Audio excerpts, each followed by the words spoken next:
Praise the Lord. അതേ പ്രിയരെ, കഷ്ടതയിൽ നീ നിലവിളിച്ചതിന് ദൈവം നിനക്ക് ഉത്തരം തരാൻ പോകുന്നു. നല്ലൊരു പ്രഭാതം ഞാൻ നിങ്ങൾക്ക് ആശംസിക്കുകയാണ്.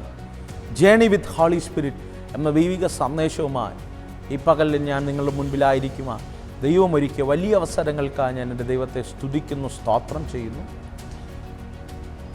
അല്പസമയത്തെ ചിന്തയ്ക്ക് ആധാരമായി സങ്കീർത്തനങ്ങളുടെ പുസ്തകം 120 അതിൻ്റെ 1-ാമത്തെ വാക്യം ഇങ്ങനെ പറയുന്നു: എൻ്റെ കഷ്ടതയിൽ ഞാൻ യഹോവയോട് നിലവിളിച്ചു, അവൻ എനിക്ക് ഉത്തരം അരുളുകയും ചെയ്തു.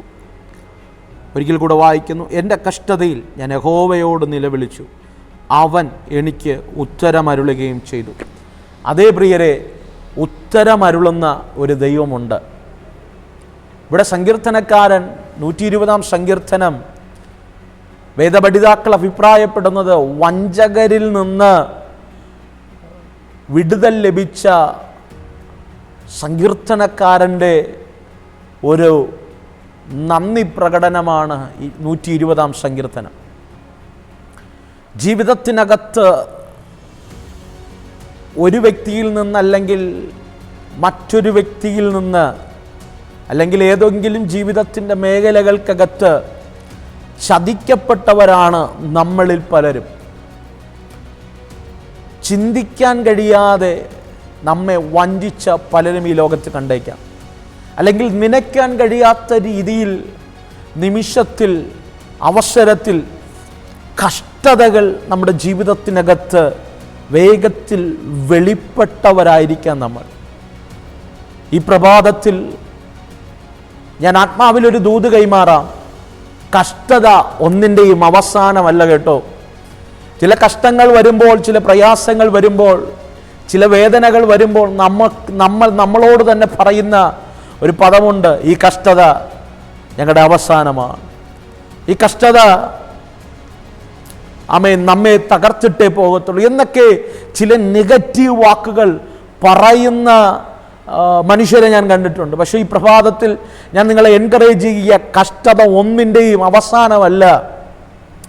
കഷ്ടതയിലും ഉത്തരമരുളുന്ന ഒരു ദൈവത്തെയാണ് നാം സേവിക്കുന്നത്. കഷ്ടതയിലും ഉത്തരമരുളാൻ കഴിയുന്ന ഒരു ദൈവത്തെയാണ് നാം ആരാധിക്കുന്നത്.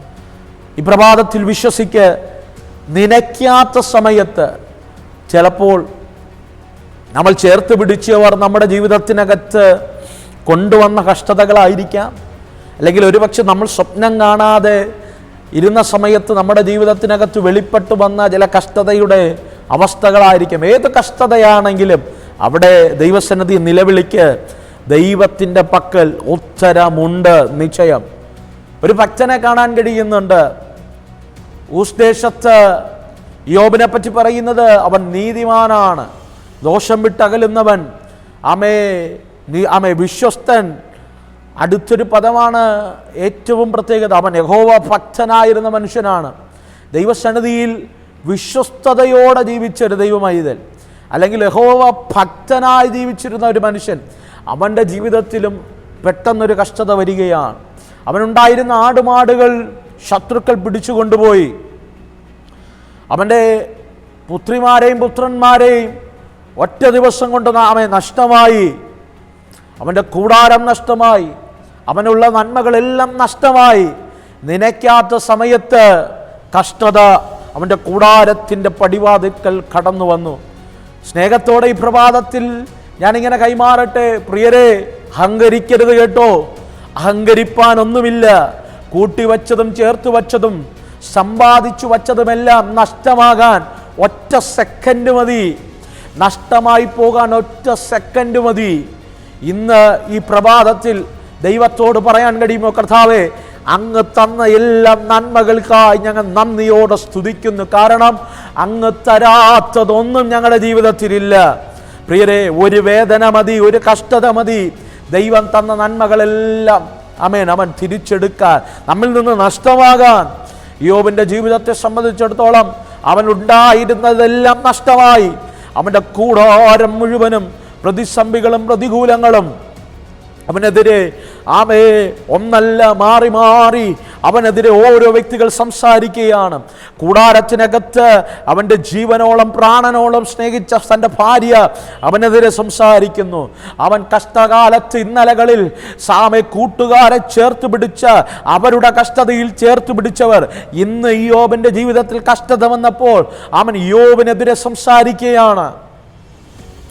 അങ്ങനെ ജീവിതത്തിൻ്റെ മേഖലകൾക്കകത്ത് സകല കഷ്ടത വന്നിട്ടും സകല ഭീതികളും നെടുവീർപ്പുകളും അവൻ്റെ ജീവിതത്തിനകത്ത് ഒന്നു മാറി ആഞ്ഞടിച്ചിട്ടും ഒരു ഭക്തൻ്റെ പ്രത്യേകത, അവൻ കഷ്ടതയിലും ദൈവത്തോട് നിലവിളിക്കുന്നവനാണ്. ഈ പ്രഭാതത്തിൽ ഈ പകൽ എങ്ങനെയായിത്തീരും, എൻ്റെ തലമുറയുടെ ഭാവി എങ്ങനെയായിത്തീരും, എൻ്റെ കുടുംബത്തിൻ്റെ അവസ്ഥ എന്തായി മാറും, എൻ്റെ ശുശ്രൂഷ എങ്ങനെയായിത്തീരും, എനിക്കൊരു ശുശ്രൂഷയുണ്ടോ, എനിക്കൊരു നല്ല കാലമുണ്ടോ എന്നൊക്കെ ചിന്തിച്ച് ഈ പ്രഭാതം ഉറക്കം എഴുന്നേറ്റ് വരുന്ന വ്യക്തിയോട് ആത്മാവിൽ ഞാനൊരു ദൂത് കൈമാറാം. ഈ പകൽ ഒന്ന് പ്രാർത്ഥിക്കും. നിന്റെ കഷ്ടതയിൽ ദൈവത്തോട് ഒന്ന് നിലവിളിക്ക്. അവൻ്റെ പക്കൽ ഉത്തരമുണ്ട്. അവൻ ഉത്തരവുമായി ഇറങ്ങുന്ന ദൈവമാണ്. എൻ്റെ പ്രാർത്ഥനാ മുറിയിൽ ദൈവം തന്നൊരു ശബ്ദമുണ്ട്. നീ കണ്ണുനീരോടെ കഷ്ടതയിൽ ദൈവസന്നിധി നിലവിളിച്ചാൽ എൻ്റെ ദൈവം നിനക്ക് വേണ്ടി ഉത്തരവുമായി ഇറങ്ങും. അത് നാളെയല്ല, അത് മറ്റന്നാളല്ല, അത് എത്രയോ മാസം കഴിഞ്ഞിട്ടല്ല, എത്രയോ വർഷം കഴിഞ്ഞിട്ടല്ല. ഈ പകൽ എൻ്റെ ദൈവം നിനക്ക് വേണ്ടി ഉത്തരവുമായി ഇറങ്ങും. കഷ്ടതയിൽ ദൈവസന്നിധി നിലവിളിക്കുന്ന വ്യക്തിയാണോ? ഈ പകൽ ദൈവത്തിൻ്റെ മറുപടി കാണാൻ ഒരുങ്ങിക്കോ. യോബിനെ പറ്റി ദൈവവചനം പറയുന്നു, അവൻ കഷ്ടതയിൽ ദൈവത്തെ വിട്ടുപോയെന്നല്ല, തൻ്റെ ഭാര്യ തനിക്കെതിരായി സംസാരിച്ചപ്പോഴും ആമേ കൂട്ടുകാർ തനിക്കെതിരായി കുത്തുവാക്കുകൾ പറഞ്ഞപ്പോഴും വചനം പറയുന്നു അവൻ ദൈവത്തെ മുറുകെ പിടിച്ചു. കഷ്ടതയിലും ദൈവത്തെ ചേർത്ത് പിടിച്ചു. കഷ്ടതയിലും ദൈവത്തോട് ചേർന്നിരുന്നു. ഈ പകൽക്കാലം കഷ്ടപ്പെടുന്നവരാരെങ്കിലും ഉണ്ടോ? ജീവിതമെല്ലാം തകർന്നു എന്ന് പറയുന്നവരാരെങ്കിലും ഉണ്ടോ? ദൈവത്തോട് ചേർന്നിരിക്കുക, ദൈവത്തോട് ചേർന്നിരിക്കുക. നിന്റെ ജീവിതത്തിന്റെ മേഖലകൾക്കകത്ത് ദൈവത്തിന് പ്രാധാന്യം കൊടുക്ക്. നിന്റെ ഉത്തരം കിട്ടാതെ നീ കഷ്ടപ്പെടുന്ന ചില വിഷയങ്ങൾക്ക് ഉത്തരം തരാൻ എൻ്റെ ദൈവം ശക്തനാണ്. വചനം പറയുന്നു, ദൈവസന്നിധിയിൽ യോബ് കഷ്ടതയിൽ ദൈവത്തോട് നിലവിളിച്ചപ്പോൾ 38-ാമത്തെ അധ്യായത്തിൽ 2-ാം അധ്യായത്തിൽ എല്ലാം നഷ്ടപ്പെട്ടവൻ നീണ്ട 36 അധ്യായം കഴിഞ്ഞ് 38-ാമത്തെ അധ്യായം എത്തിയപ്പോൾ വചനം പറയുന്നു, യോബിന് ചുഴലിൽ കാറ്റിൽ നിന്ന് യഹോവ ഉത്തരമരുളി. ഈ പകൽക്കാലം ജീവിതത്തിൻ്റെ കഷ്ടതയുടെ മേഖലകൾക്കകത്തിരുന്ന് കരയുന്ന ആരോടൊക്കെയോ ദൈവാത്മാവ് പ്രവചിക്കുക. നിന്റെ ജീവിതത്തിനകത്ത് എൻ്റെ ദൈവം ഈ പകൽ ഉത്തരവുമായി ഇറങ്ങി വരിക. ചില വിഷയങ്ങളോട് ദൈവം ഇടപെടുക. നീ ഇടപെടണ്ട, നീ കരയണ്ട. ഇന്ന് പകൽക്കാലം നീ ദൈവസന്നിധിയിൽ പ്രാർത്ഥിക്കുക.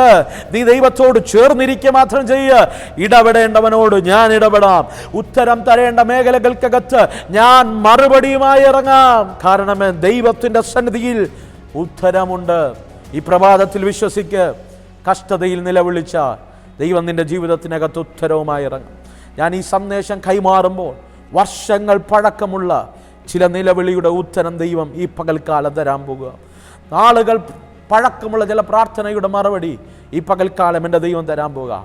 ഒരു വാക്ക് ഞാൻ നിങ്ങൾക്ക് വേണ്ടി പ്രാർത്ഥിക്കാൻ പോകുക. നിങ്ങൾ എവിടെ ഇരുന്നാലും ഒരു നിമിഷം പ്രാർത്ഥിക്കാൻ കഴിയുമെങ്കിൽ എൻ്റെ കൂടെ ഒന്ന് പ്രാർത്ഥിച്ചാട്ടെ. സ്വർഗമേ, ഞാൻ ഈ ജനത്തിനു വേണ്ടി പ്രാർത്ഥിക്കുകയാണ്. കഷ്ടതയിൽ ഞെരുങ്ങുന്നവരുണ്ടപ്പാ. ഏതൊക്കെ മേഖലകൾക്കകത്ത് ശൂന്യത അനുഭവിക്കുന്ന ഈ ജനത്തിനു വേണ്ടി ഞാൻ പ്രാർത്ഥിക്കുകയാണ്. ആത്മാവിൽ ഞാൻ ഈ ദൂത് കൈമാറുമ്പോൾ അവർ കഷ്ടതയുടെ അകത്തളത്തിൽ അങ്ങയുടെ സന്നിധി നിലവിളിക്കുമ്പോൾ ഈ പ്രഭാതം ദൈവമേ നീ അങ്ങ് ഉത്തരവുമായി ഇറങ്ങണമേ. ഈ ജനത്തെ ഞാൻ അങ്ങനെ ഈ വചനമായി വയച്ചു ബ്ലസ് ചെയ്യുകയാണ്. അവിടെ കണ്ണുകൊണ്ട് ഉത്തരം കാണട്ടെ, അവരെ കരമാ ഉത്തരത്തെ തൊടട്ടെ. കർത്താവ്, ഇന്ന് പകൽക്കാലം ഉത്തരം അവരുടെ ജീവിതത്തിനകത്ത് വെളിപ്പെടട്ടെ. അത് ചിലരുടെ ഭാവിയാൽ, ചിലരുടെ മിനിസ്ട്രിക്കകത്ത്, ചിലരുടെ ആരോഗ്യത്തിനകത്ത്, ചിലരുടെ കടവാരത്തിനകത്ത്, ജീവിതത്തിൻ്റെ അകത്തുള്ള കുടുംബ തകർച്ചകൾക്കകത്ത് ദൈവിക ഉത്തരം വെളിപ്പെടട്ടെ, ദൈവിക ആൻസറുകൾ വെളിപ്പെടട്ടെ. ഈ ജനത്തെ ഞാൻ അങ്ങനെ ബ്ലസ് ചെയ്ത് അനുഗ്രഹിക്കുക. അവരുടെ ജീവിതത്തിനകത്ത് വലിയ വ്യതിയാനങ്ങളുണ്ടാകും. ഈ ജനത്തെ ഞാൻ അങ്ങനെ ബ്ലസ് ചെയ്യും. മഹത്വം അവരുടെ ജീവിതത്തിനകത്ത് ഇറങ്ങി വരട്ടെ. സ്വർഗം അങ്ങനെ ചെയ്യും. യേശുവിൻ നാമത്തിൽ തന്നെ ആമേൻ. അതേ പ്രിയരെ, കഷ്ടത തകർക്കാനല്ല, കഷ്ടതയിൽ നിലവിളിക്ക് ഉത്തരവുമായി ഇറങ്ങുന്നൊരു ദൈവമുണ്ട്. ഈ പകൽ അവൻ നിനക്ക് വേണ്ടി ഉത്തരവുമായി ഇറങ്ങും. അതേ പ്രിയരെ, അതിനുവേണ്ടി let us start our journey with Holy Spirit. പരിശുദ്ധാത്മാവിനോടുകൂടെ ഈ പ്രഭാതത്തിൽ നമുക്കൊരു യാത്ര തിരിക്കാം. ഈ പകൽ പരിശുദ്ധാത്മാവിനോട് പറയാൻ കഴിയുമ്പോൾ, Holy Spirit lead me today. ഈ പ്രഭാതത്തിൽ പരിശുദ്ധാത്മാവേ എന്നെ ഒന്ന് നയിച്ചാലും. God bless you. ആമേൻ.